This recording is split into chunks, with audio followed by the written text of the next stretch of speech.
Hello everyone, welcome to another episode of TCG Talk, back today with another video. And in today's video, I'm finally going to be doing the full US Nationals breakdown, talking about US Nats, talking about the calling and the battle hardened, kind of give you a one-stop shop for all the information, and talk about the meta going forward as we head into Pro Tour Amsterdam.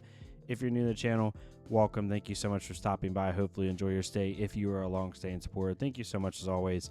I really appreciate everyone. We're almost at 600 members in the Discord. We have 17 amazing channel members. I'm going to try to do better to incorporate you all into the videos and give special shout outs because y'all are so awesome. This month has been great.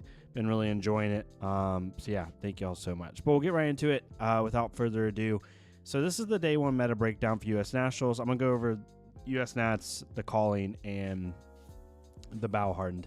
My initial impressions are, yes, there were some really high performing decks like Zen. I don't think any changes need to be made, though. I think there was enough diversity, and there's also enough counterplay to some of these top decks to where, you know, I don't think any changes need to be made, honestly. We definitely did a complete polarizing shift from the heavy hitters meta. We went from a meta where on hits were really important in sheer numbers to where now it's just like, you know, really dynamic gameplay with a lot of different effects going on and a lot of different things to think about, which I think is a good thing. But here's the day one meta breakdown. I'm not going to go too much into it because I did do that in my last video. Zen being the top deck was a little bit surprising. I thought KO would end up being the top deck, is what I said last time. Even though Zen's extremely powerful, I just thought a lot of people would kind of default to the safe pick of KO. But Zen being the top dog isn't insanely surprising. The next two rows make complete sense. Like the top 5 heroes, I thought would be the top 5 in Zen, Azalea, KO, New, and Enigma. And then the next 5 heroes were where I thought the next top were going to be. I did think Kano would be a little bit less. To see Kano in between Enigma and Prism is so funny. I thought he would be down where like Riptide and Victor are. And I thought there honestly would be a little bit more Levi and Prism. Not by a lot, like 3 or 4 players. But the first 2 rows really make sense. There isn't anything else really crazy. We had one Brave Arachne player. That was hilarious. Kudos to you. We saw some pretty good CC rounds day one. Ended up watching it. Shout out to Mara Forrest for going 4-0 on Dash.io. I know day 2 didn't quite go like she wanted, but day 1 she was just cooking in class constructed. So that was really cool to see. So 474 players in US Nationals. And then we went to the draft breakdown. I'm not going to go too in-depth here. The one thing I want to say about this draft meta is I'm really liking it. It's very balanced, as you can see here. I think the prevailing general thought is New takes a little bit more oomph in order to be up to snuff to Enigma or Zen. In draft, you have to really draft the right pool, so she's seen as a little bit less powerful, but not a lot, and the numbers show, right? We're almost dead even with draft numbers, and that's really, really good for a format. Super fun watching those. And then we went into day 2. Day 2, KO had a pretty good conversion rate, almost 50%, just under. Zen had around like high 30s, low 40s, and then New and Azalea and kind of rounding it off, so on and so forth. Kano only had like a 30-some% conversion rate, but really the conversion rates are hard to really dictate here because draft has a huge play on it, right? You could go 4-0 in CC and then lose your all 3 draft rounds, and yes, you technically qualify for day 2, but you might drop just because you're not going to make top 8 and they want to go play the calling. So I don't read too much into conversion rates, but pretty standard here.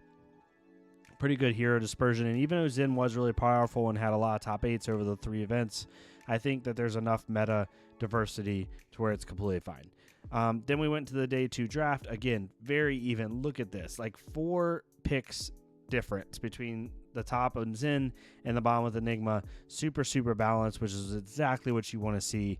Really good there. And then we had the top 8. So Aaron Grace ended up going against Austin, and Aaron just from turn 1, like as good of draws as you possibly can, and just rolled over Austin. No fault to Austin, just kind of, you know, did it. The cards weren't falling on his side.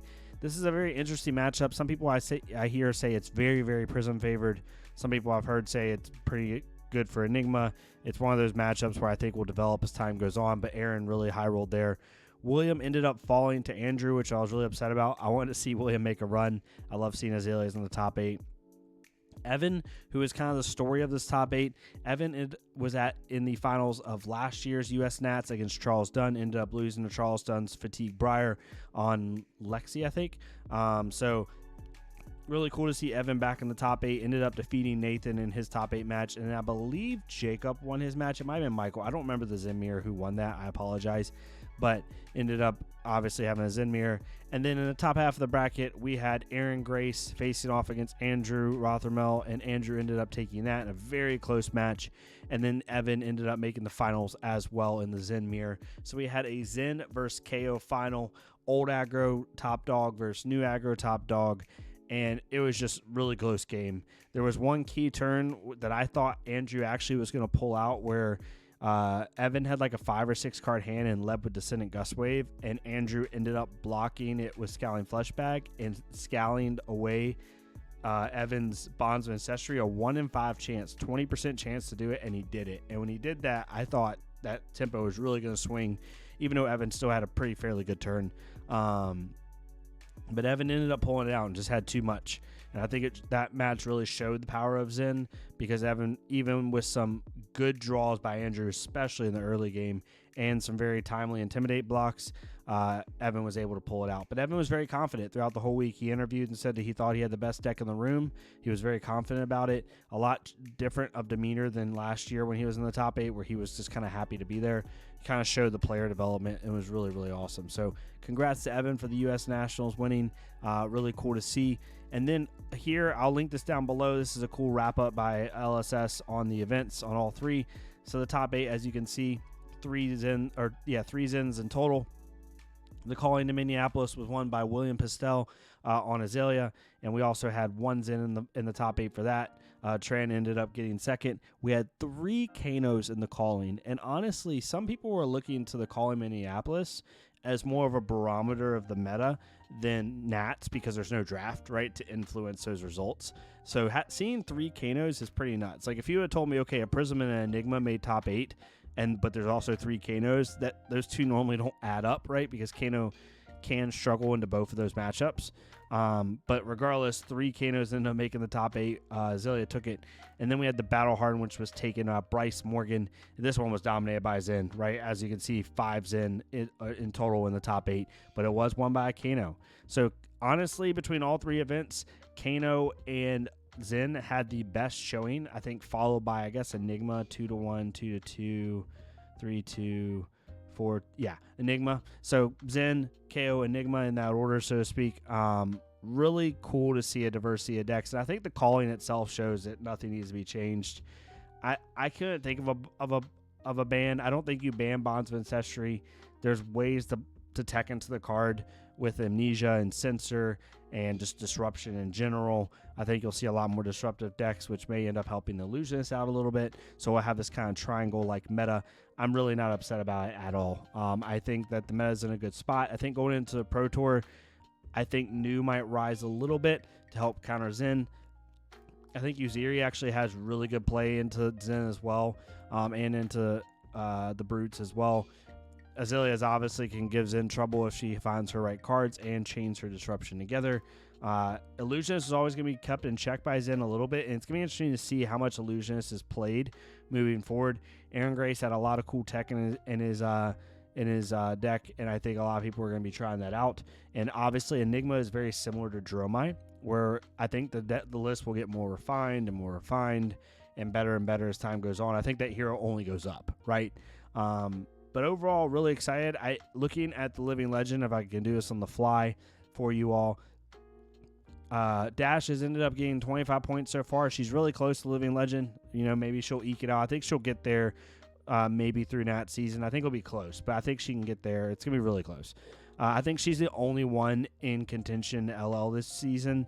I don't think KO is going to get 420 points in Nat season, so he'll still be around. Azalea crossed the 600 mark, and then we had Zen already at 90, passing heroes like Max and Riptide and Dash.io and Vincent, and is now knocking on the door of Levia, already doing really well. So overall, yes, is Zen a very powerful deck? Sure. I don't think it's powerful enough to warrant bans in any sense, personally, right now. But yeah, Pro Tour's coming up. We're going to have a couple Battle Hardens coming up as well. Then we have Skirmish Season, and Skirmish Season is Blitz, but also LL format. I think it's up to the stores to decide. So that's a really cool thing to look out for. But yeah, let me know what your thoughts were on the event. I really enjoyed it. I think the meta's in a cool spot. There's a lot of cool dynamic decks to do. I think this format's a little bit more exciting than the Heavy Hitters one. I think Heavy Hitters, as balanced as it was very like just kind of straight vanilla numbers, whereas Yes is in as a numbers deck, but you do these dynamic, cool, transcending things, right? No pun intended, in order to get those numbers, so it has a little bit more flavor to it than just KOs like, Swing Wild Ride, Claw, one cost or whatever, right? So super excited about that. And then we're also going to talk about Rosetta. I'm going to do that in a different video because I want to really have the focus on Rosetta for that, and I've been really kind of get my thoughts together for that. I'm going to be doing also a talk of Rosetta on the Give and Take podcast on DM Armada's channel Thursday night. We'll probably do it like, I'm assuming it's going to be like 9 Eastern, 8 Central is my guess. It's probably going to be a long show. We're going to have a lot to cover on Rosetta and on US Nats and stuff like that. So definitely, if you have any questions for that, leave a comment down below. I'll try to add it to our list of questions for that event. But definitely go to DM Armada's channel, check that out, turn the noties on, and we'll get to it on that. But thank you all so much for watching this video. If you like this type of content, please leave a like, comment, or subscribe. If not me, it's totally fine. Go to another creator, leave a like, comment, subscribe on their stuff. Actually, one just popped in my head. Go to Majin Base. If I can remember to put it in the description below, go to Majin Base channel. I'm excited. I'm going to tag him. Hopefully he sees this. Maybe he won't. I hope he does some really cool wizard content coming up. We have 2 wizards coming up in Rosetta, and I'm really excited to see what he puts out.